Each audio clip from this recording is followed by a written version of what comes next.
कांग्रेस तो 140 साल से जी। देश में अंग्रेजों का शासन था, तो उसको हटाने में भी कांग्रेस थी। कि पिछले 8 साल में जो देश के अंदर जो एक स्वार्थ का जो भावना थी, कौमी एकता की भावना थी, वो कहीं ना कहीं उसके अंदर खटास आई है। उसका काम वही है कि बीजेपी के किस तरह से फायदा दिलाना, उसकी बी टीम तरीके काम कर। उनका जो 4 साल का शासन रहा वो बिल्कुल भ्रष्टाचार से भरपूर रहा, निष्फल रहा, उसके लिए उनको बदलना पड़ा। हमारी लड़ाई कट्टर जो विचारधारा उसके खिलाफ है। तो उसमें आरएसएस, बजरंग दल, बीजेपी, भाजपा सब आ गई और उसमें एआईएम भी आ गई।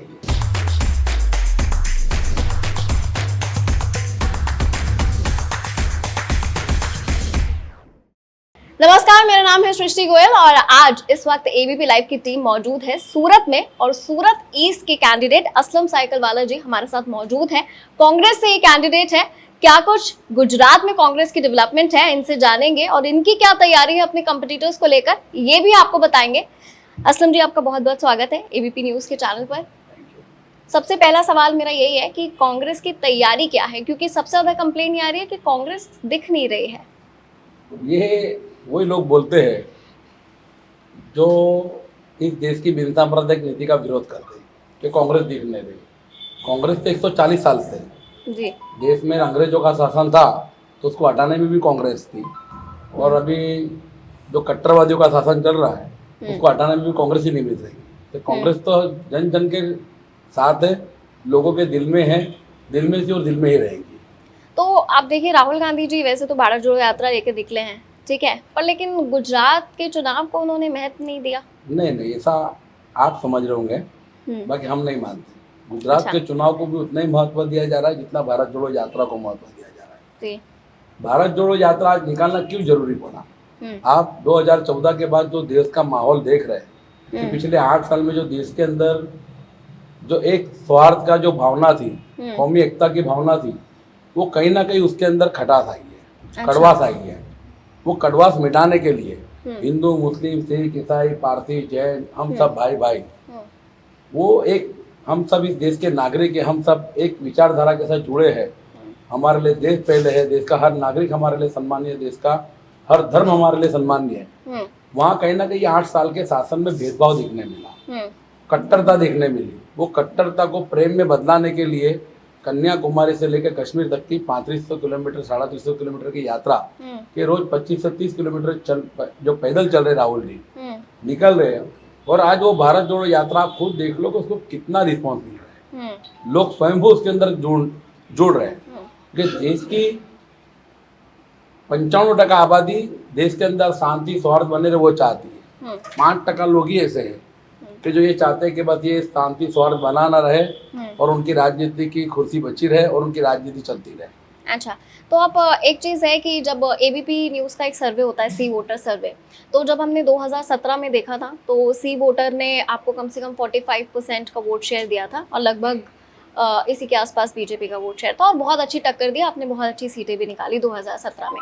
पर इस बार जब सर्वे आया तो आम आदमी पार्टी का जो 0-0 पे था वो उठ के कहीं 20 से 25% के बीच में आ गया और वही जो आप लोगों का था कांग्रेस का, वो 45 से घटकर काफी कम हो गया, 29% के आसपास हो गया।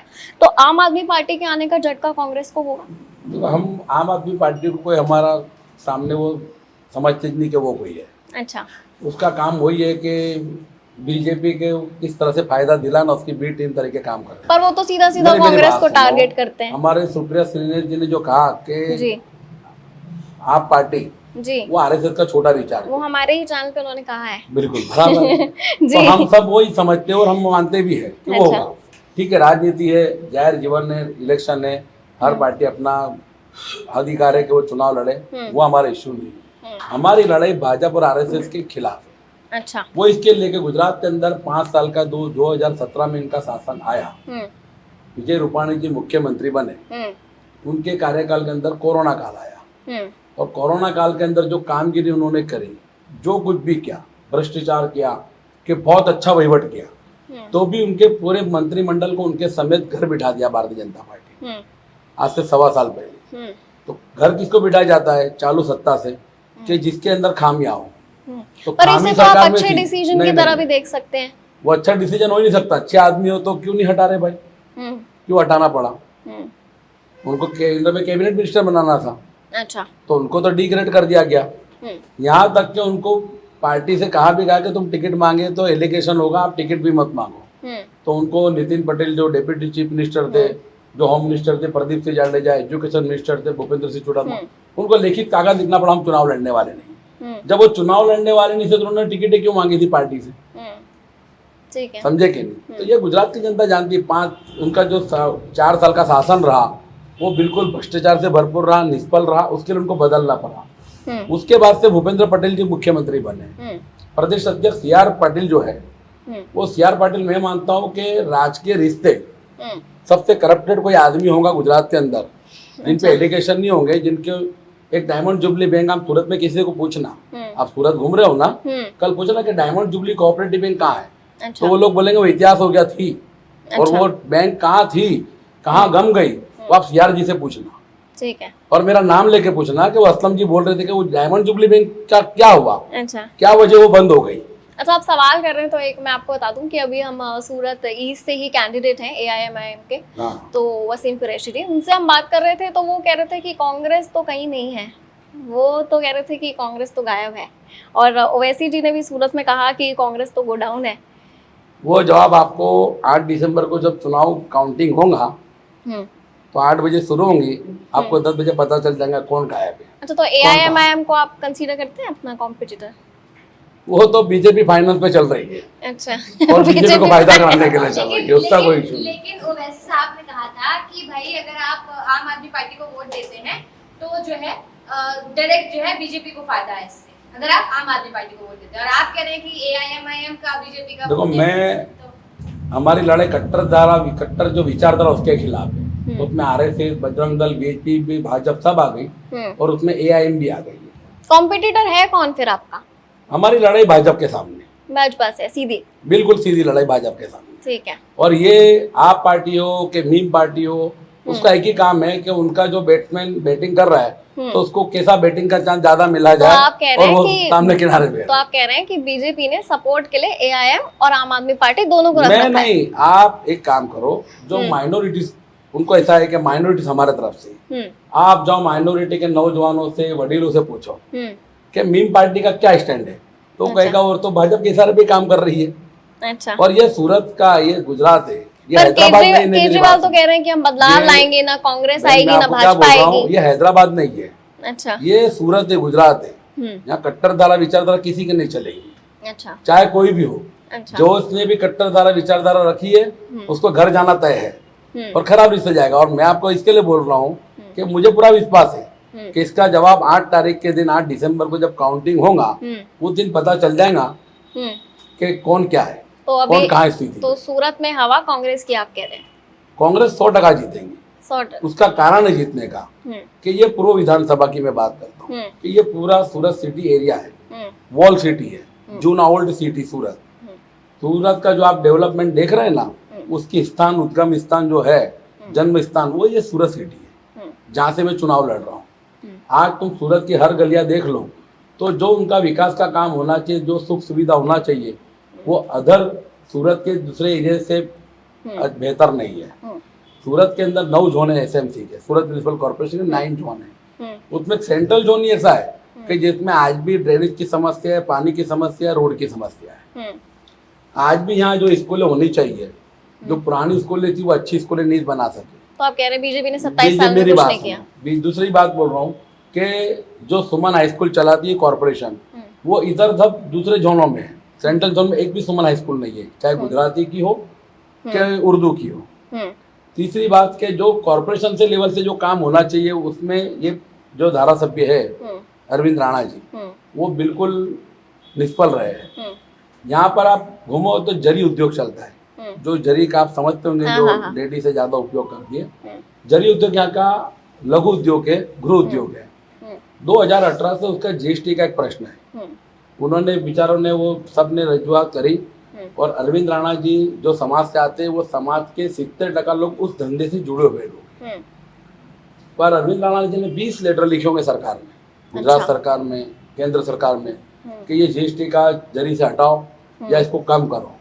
लेकिन उनके वो लेटर, ये दीवार है पीछे और मैं अपना सिर अछड़ाऊँ तो सीरी फूटेगा, दीवार को कोई असर नहीं हुआ, ऐसी उनकी स्थिति हो गई। अच्छा। उनकी सुनना उनकी पार्टी में भी नहीं हुई है। गुजरात सरकार की जो योजनाओं के लाभ सामान्य जन तक पहुंचना चाहिए वो पहुंचे नहीं है। और पूर्व विधानसभा में एक कूटनीति, कट्टर नीति का से शासन किया गया, कहीं ना कहीं उसका लोगों के अंदर रोष है, और वो रोष सामने आएगा, वो 1 दिसंबर को सामने आएगा। अच्छा। जब आप फिर ना के मतदान के लिए कितने लोगों की लाइनें लगेगी। अच्छा, यहाँ पे कोई भी चुनाव कहीं भी किसी भी क्षेत्र में होता है तो उसका जातीय समीकरण का उसका बहुत प्रभाव पड़ता है।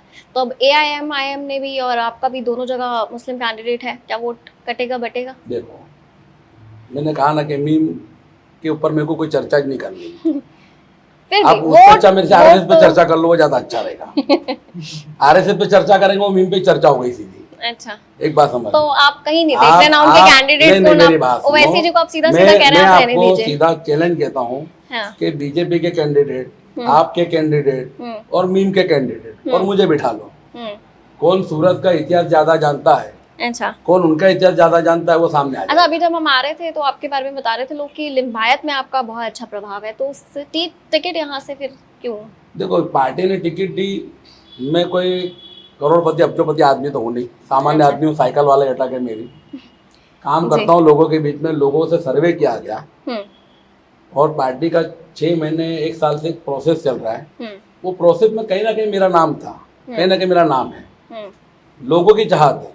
अच्छा। और लोगों की चाहत में मुझे टिकट मिली है।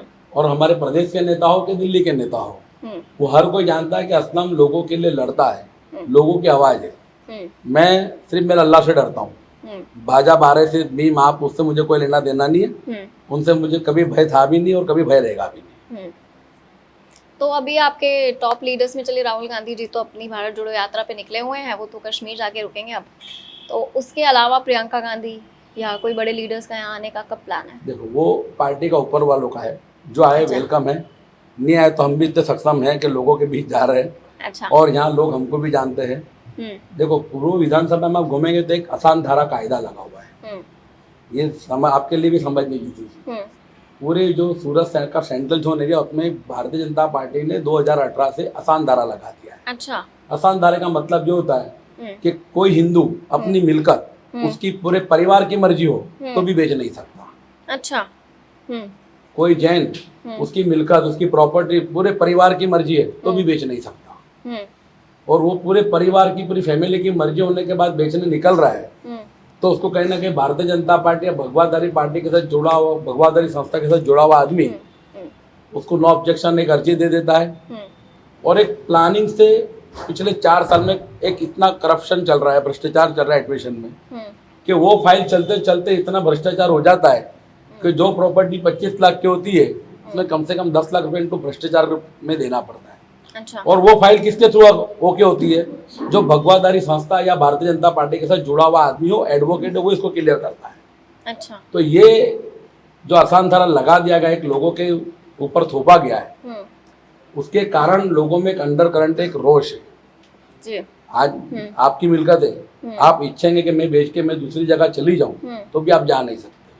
अच्छा। आपको बंद होगा। और जो नेताओं ने ये लाए है उनके सबकी प्रॉपर्टी अदर एरिया में है, वो सुख शांति की नींद वहाँ काट रहे हैं, और यहाँ लोगों को इस तरह से इन्होंने रख दिया कि जो अपनी मिलकत इच्छित है। पर भारतीय जनता पार्टी तो क्लेम करती है कि हम इस तरीके का कोई भी स्पेशल स्टेटस किसी भी जगह में नहीं देंगे, कोई भी कहीं।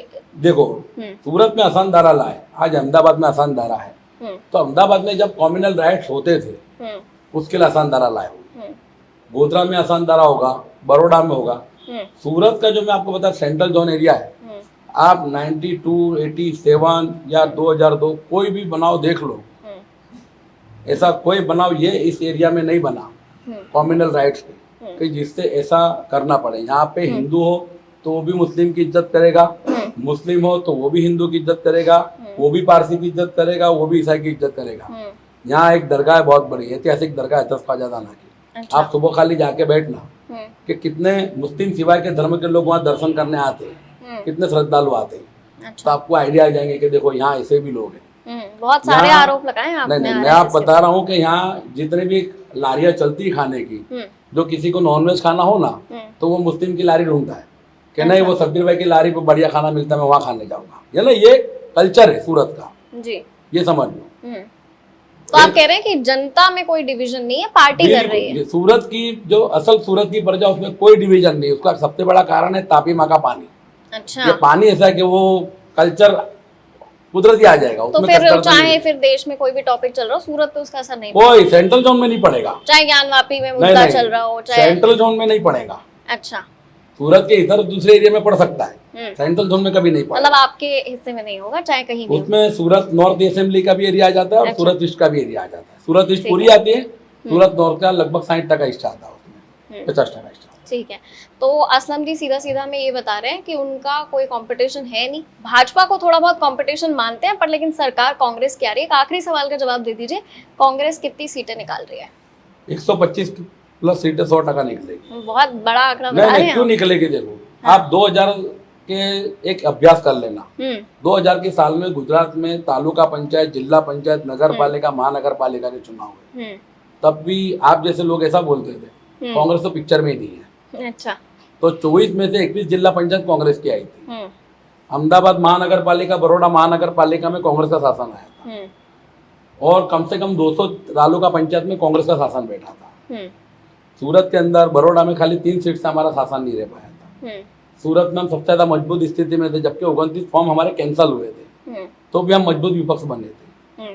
तो उस समय तो ऐसा था कि उम्मीदवार बनने कोई तैयार नहीं होता था, पर लोगों ने वोट दिया।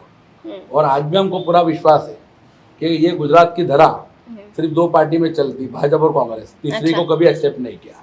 आम आदमी पार्टी की कोई जगह नहीं है आपके। क्यों नहीं किया? जो गुजरात के जननायक लीडर थे चिमन भाई पटेल जी, उन्होंने पार्टी बनाई थी, उनको एक्सेप्ट नहीं किया। उसके बाद शंकर सिंह वाघेला जी ने अपनी खुद की पार्टी बनाई थी, उसको एक्सेप्ट नहीं किया। पर केजरीवाल जी तो उसके सरकार बाद बना नहीं, चुके नहीं, हैं 2 नहीं, जगह। मेरी बात सुनो, उसके बाद ये वो दिल्ली में बनाना, पंजाब में बनाना अलग बात है। अच्छा। मैं गुजरात के जो यहाँ के जननायक थे, केशुभाई पटेल, काशीराम राणा जी, जिनका एक दबदबा था, उनका नहीं कुछ चला। इन्हें तीसरा पक्ष यहाँ पे, तीसरी पार्टी कभी एक्सेप्टेबल गुजरात की जनता ने नहीं की है। वो चाहे कांग्रेस को करेगी या बीजेपी को करेगी। और मोदी जी का इतना गुजरात में व्यू होने के बाद भी यहाँ कांग्रेस की 60 सीट आती थी। मोदी जी 12 साल मुख्यमंत्री रहे, उनका इतना व्यू चला, तो भी 60 सीट गुजरात की जनता कांग्रेस को लाती थी, मजबूत विपक्ष तो लाती थी। ऐसा तो था ही नहीं कि तो आप कह रहे हैं इस बार 125 सीट आएंगी, बदलाव आएगा और क्यों कांग्रेस की आएगा? सरकार क्योंकि आएगी। कांग्रेस जो भारतीय जनता पार्टी का शासन रहा 5 साल का, वो बिल्कुल निष्फल रहा और इतने भ्रष्टाचार किए और पूरा शासन सिर्फ कमलम से चला है। अच्छा, सचिवालय से नहीं चला है, कमलम अच्छा। से चला है। अच्छा, तो हमारे साथ इस वक्त असलम जी मौजूद थे, सूरत ईस्ट से कांग्रेस के कैंडिडेट हैं। बहुत अच्छे से उन्होंने अपना पक्ष रखा है। आम आदमी पार्टी की कोई जगह नहीं है, खासकर सूरत में, ऐसा बता रहे हैं। और भाजपा से सीधी सीधी लड़ाई है, कह रहे हैं कि मोदी फैक्टर भी हमारे सूरत में तो काम नहीं करता है। कह रहे 125 सीटें कांग्रेस को मिलती हैं या नहीं, ये तो 8 दिसंबर को पता चल जाएगा। फिलहाल अगर आपको वीडियो अच्छा लगा हो तो वीडियो को लाइक करिएगा, शेयर कीजिएगा, चैनल को जरूर सब्सक्राइब कर लीजिए, क्योंकि एबीपी लाइव पर आपके लिए गुजरात से जुड़ी, चुनाव से जुड़ी हर छोटी बड़ी खबर आने वाली है।